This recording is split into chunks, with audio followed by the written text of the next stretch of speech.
So there was this thing, Gaia theory, that Hmm. was James Lovelock introduced in the 70s, and then Lynn Margulis, the biologist Lynn Margulis, together. So this Gaia theory was the idea that planets pretty much life takes over a planet. Life Hmm. hijacks a planet in a way that the sum total of life creates these feedbacks between the planet and the life, such that it keeps the planet habitable. It's kind of a homeostasis, right? I can go out, like right now outside it's 100 degrees, right? And I go outside, but my internal temperature is going to be the same. And I can go back to, Rochester, New York in the winter, and it's going to be, 0 degrees, but my internal temperature is going to be the same. That's homeostasis.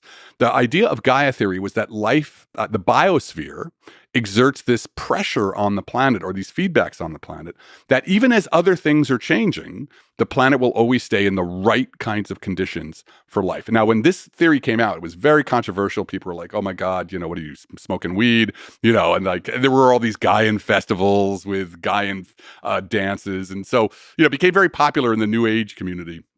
But Lovelock, actually, they were able to show that no, this has nothing to do with like the planet being conscious or anything.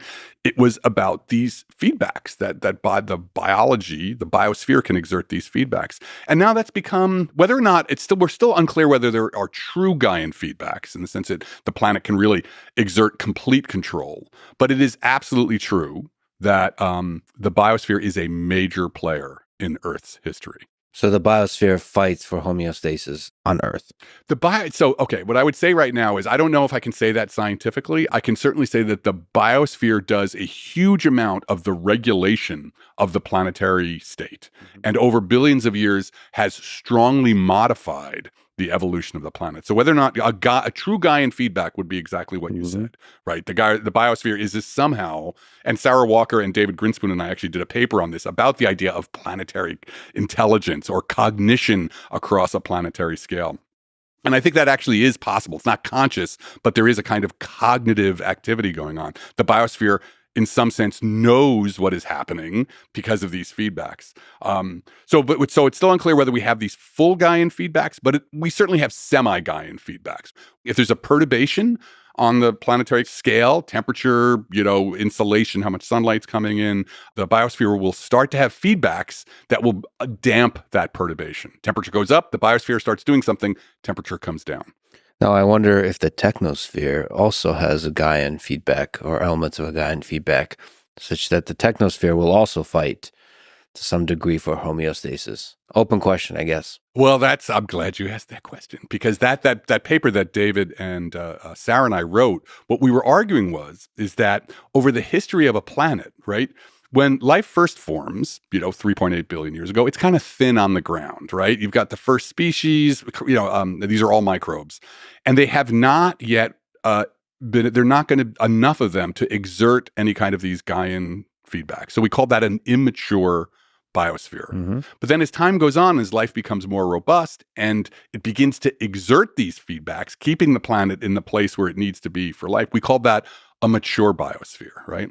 And the important thing, and I'm sure later on, we're going to talk about definitions of life and such. There's this great term called autopoiesis that Francisco Varela, the neurobiologist Francisco Varela, came up with. And he said, one of the defining things about life is this property of autopoiesis, which means self-creating and self-maintaining. Life does not create the conditions which will destroy itself, right? It's always trying to keep itself in a place where it can stay alive. So the biosphere, from this Gaian perspective, has been autopoietic for billions of years. Now, we just invented this technosphere in the last couple of hundred years, and what we were arguing in that paper is that it's an immature technosphere, right? Because right now, with climate change and all the other things we're doing, the technosphere right now is sort of destroying the conditions under which it needs to maintain itself.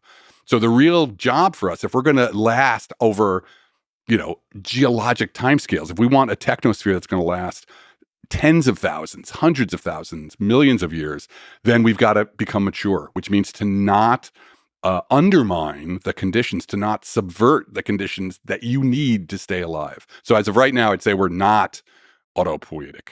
Well, I wonder if we look across thousands, tens of thousands, hundreds of thousands of years, that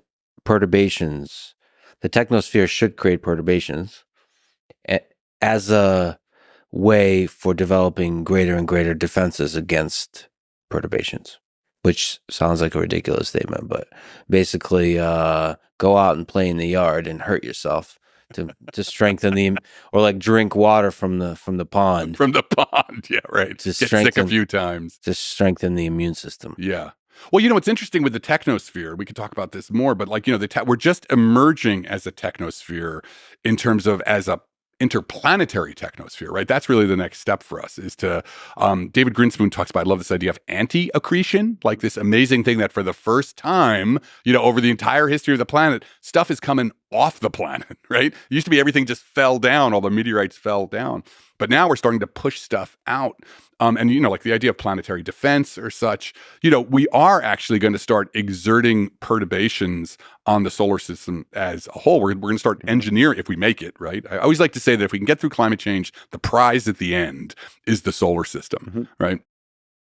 So we will be literally engineering the solar system. But what you can think of right now with what's happening with the Anthropocene, the great acceleration that is the technosphere, is the creation of it. That is a giant perturbation on the biosphere, right? And what you can't do is, the technosphere sits on top of the biosphere, and if the technosphere undermines the biosphere for its own conditions of habitability, then you're in trouble. Right. I mean, the biosphere is not going away. There's nothing we could do. Like the idea that we have to save the Earth is a little ridiculous. Like the Earth is not a furry little bunny that we need to protect, but it's the conditions for us, right?